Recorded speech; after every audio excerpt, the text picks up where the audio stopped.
Viewers, let me tell you, the Modi government has framed this budget at a time when the global economy is shaky. Uncertainty in the world markets and disruptions triggered by Donald Trump's policies have clearly influenced the finance minister's thinking. The priority this year is simple: make sure India's economy stays strong and stable even if global conditions worsen. That caution shows up clearly in the numbers, and you can see these numbers on your screens, viewers. There they are.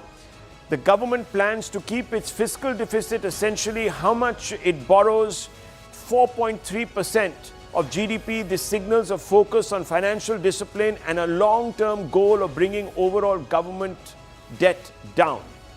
Also, of course, while debt is still high at about 55.6% of GDP, this year the direction is towards gradual reduction. Spending on social welfare has also been carefully planned. Farmers and job creation receive the largest share of government funds, indicating that the focus remains on livelihoods and income support for ordinary citizens. At the same time, the government has not pulled back on building the economy for the future. It has allocated 12.2 trillion for capital expenditure, money meant for infrastructure like roads, railways and public assets. Even though private companies are slowly starting to invest more, the government continues to lead the investment push, making it important where and how this money is spent. And you can see the takeaways. They're all here. The 7 high-speed rail infra corridors, the massive attempt at really unearthing rare earths, all of that, viewers, is geared towards ensuring that there's resilience and there is growth. Thank you, Mr. Vaishnaw, for speaking to us. Mr. Vaishnaw, what is the headline from today's budget? I would like to focus on the 3 sectors which I am concerned with. First is the electronics and IT sector. Second is the orange economy, the I&B ministry related matters. And third is the railway sectors. In electronics and IT, 4 major announcements have been made. First is about electronics component manufacturing. The allocation increased from 22,000 to 40,000 crore. Second is about semiconductor mission, the version 2.0. Third is about huge benefits for the IT industry, IT services industry, safe harbor, accelerated APA, defined margin, increased threshold, so many different activities which are there for the IT services industry. And fourth is a very big announcement on AI data centers, and this will help us propel into that orbit where we can become one of the largest AI services provider to the world. And I would like to come to the second ministry, which is the I&B ministry. Creators economy is a major part of our economy now, popularly known as orange economy. And as you know, in waves, we set a new benchmark for the world. Now the IICT, Indian Institute of Creative Technologies, established last year, that will get connected to 15,000 high schools and 500 colleges through creator labs, and that will generate 20 lakh employment. So electronics and IT, which is already employing about 1 crore people, that will significantly increase by the announcements made today, and this new employment in creators economy that will get created because of the steps taken for orange economy. And coming to railways, 7 new high-speed corridors, Chennai to Bangalore, Bangalore to Hyderabad, Chennai to Hyderabad. Imagine the change it will bring. Chennai to Bangalore will become a journey of 1 hour and 13 minutes only. Bangalore to Hyderabad will be a journey of 2 hours. Chennai to Hyderabad will be a journey of 2 hours and 55 minutes. So this triangle, Chennai, Bangalore, Hyderabad, which are very big economies today, will get a huge multiplier in the coming years, and all the 5 South Indian states, Karnataka, Telangana, Andhra, Tamil Nadu and Kerala, and the UT of Puducherry, they will all be hugely, immensely benefited by these high-speed corridors. Then comes Mumbai-Pune. Already Mumbai-Ahmedabad is progressing very well. Now Mumbai-Pune will become a journey of 48 minutes only. less than 1 hour. And Pune-Hyderabad will become a journey of 1 hour 55 minutes. So from Ahmedabad to Mumbai to Pune to Hyderabad and then connecting to Chennai and Bengaluru, this will become a major economic multiplier for this entire area. Then come to North India, Delhi, Varanasi, which will connect many cities of Uttar Pradesh, will be a journey of just 3 hours and 50 minutes. And then Varanasi, Patna, all the way to Siliguri will be a journey of only 2 hours 55 minutes. So this entire corridor from Delhi to Siliguri will be a major economic multiplier in Uttar Pradesh, Bihar, West Bengal. Then comes the announcement of new freight corridor connecting Bengal, Odisha, Chhattisgarh, Madhya Pradesh, Maharashtra and Gujarat. So these are huge significant changes which are happening. So to coming to your main point, your first question, this budget will lay the foundation, is laying the foundation for the Viksit Bharat. It is setting a roadmap for the Viksit Bharat. It has inspired our sense of duty.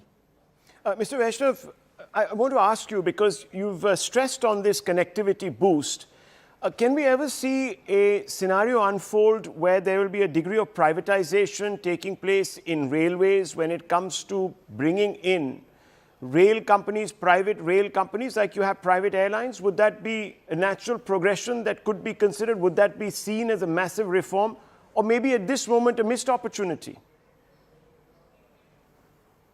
Absolutely not. The countries which went for privatization like UK, they had major failures, then Germany, major failures. It's a question of complexity of the sector which has to be understood, and what is the role of public sector, what is the role of private sector, that has to be very clearly understood, and then only a policy should be made. We are very cognizant of the complexity of railway sector, and that's why every step that we do is a step which basically is in sync with the complexity of the sector. Mr. Vaishnaw, the budget, and you've probably heard the finance minister, prioritizes fiscal discipline with a 4.3% deficit target. Now, in a slowing global economy, is this caution risking underinvestment and weaker growth at home, sir? Absolutely not, because the two pillars, the two wheels, the wheel of growth and the wheel of maintaining the fiscal deficit, they have to be done, they have to be moved together.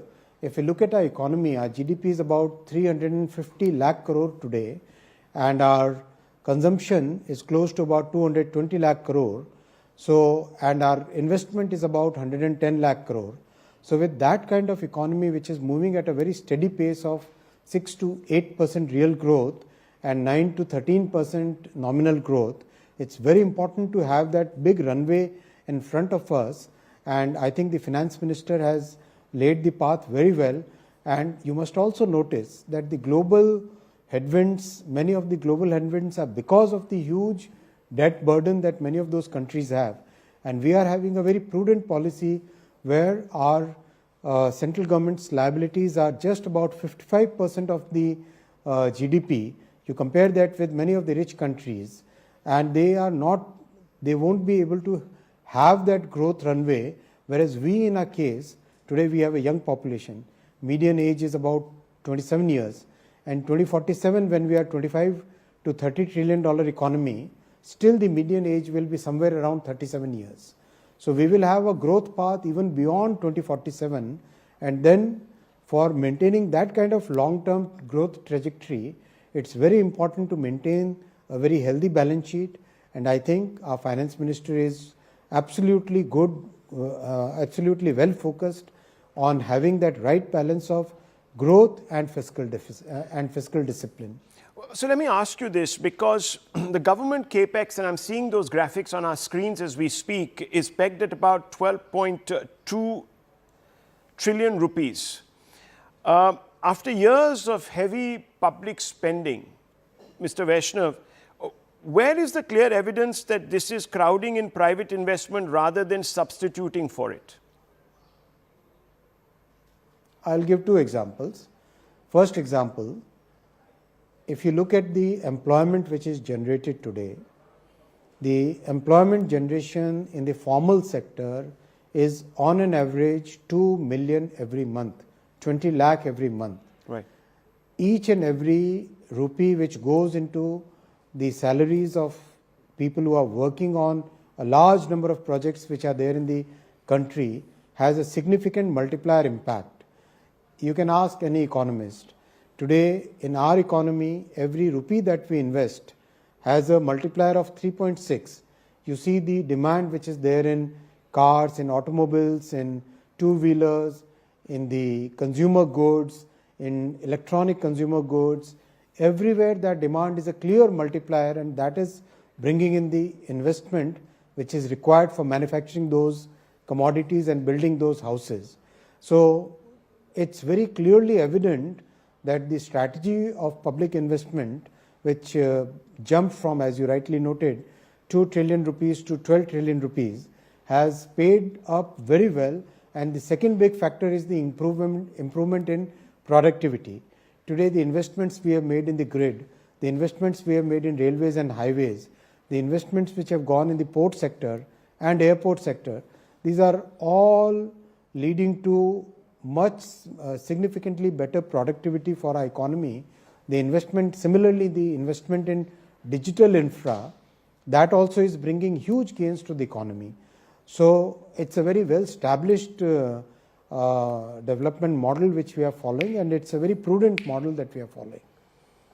So let me ask you, sir, because the economic survey still flags a expectancy gap. That means that we're doing very well when it comes to top line numbers, GDP numbers, but somehow investment is not coming in. There's a hesitancy. Private capital is not coming in. There's a hesitancy. Why is there this gap, sir? So take a look at the numbers. 120 lakh crore investment. Out of that, the government investment is of the order of about 20 lakh crore. I'm adding the state government's investments and PSU investment in this, right? That balance 100 lakh crore rupees investment is basically coming from the private sector. So you have to look at that number, look at the facts, and then go by, then make the opinion. Of course, the economic surveys, the role is to nudge the government even further, and that's what we are doing. And it's a good thing that since we are moving in the direction of Vikasit Bharat, it's very important to keep raising the bar, budget after budget, year after year, quarter after quarter. So let me ask you, sir, because since there was this big concern, how is this budget addressing that? How will it spark investment activity in the economy? How will it convince, for example, Indian private capital to put their money where their mouth is? I already given you the numbers on this, man. Okay. Government investment is about 20 lakh crore. Balance is all private investment, which is already coming from the Indian private investors. Let me ask you, sir, PLI schemes were meant to transport manufacturing. Why has India's manufacturing share of GDP therefore not risen? We are seeing a sort of plateauing. Why is that happening, sir? Electronics manufacturing has grown 6 times. Electronics exports has grown 8 times. Today, electronics is among the top 3 produced, top 3 exported items. Electronics component manufacturing scheme has got such a huge response that many of the components we will become the global suppliers. We'll be supplying to practically every country after meeting our own demand. Manufacturing is growing at a very rapid pace in so many sectors. Final 2 questions to you, Mr. Vaishnaw. I won't take up more of your time. Trump-era trade disruptions, as you know, and geopolitical tensions persist. Now, what specific buffers have been put forth by the FM to try and mitigate this external situation that we find ourselves confronted with, sir? Building our resilience. And how does this budget do that? Multiple ways. Just if you apply your mind, the focus on manufacturing, the focus on tax simplification, the focus on making sure that the IT services industry gets the benefit of all those simplifications. laying the foundation for the next growth journey in terms of providing AI services. So many different sectors have been addressed in this budget. My last question, sir. A year from now, what would convince you that this budget truly propelled growth? Would it be higher private capex? Would it be more jobs, faster exports, or just simply stable macro numbers? What would you be looking at to say, okay, this budget really transformed our country? The change which is visible in people's lives, especially in the lives of middle class families and the low income families, that is the biggest parameter. Thank you, Mr. Vaishnaw, for being patient with me. Thank you very much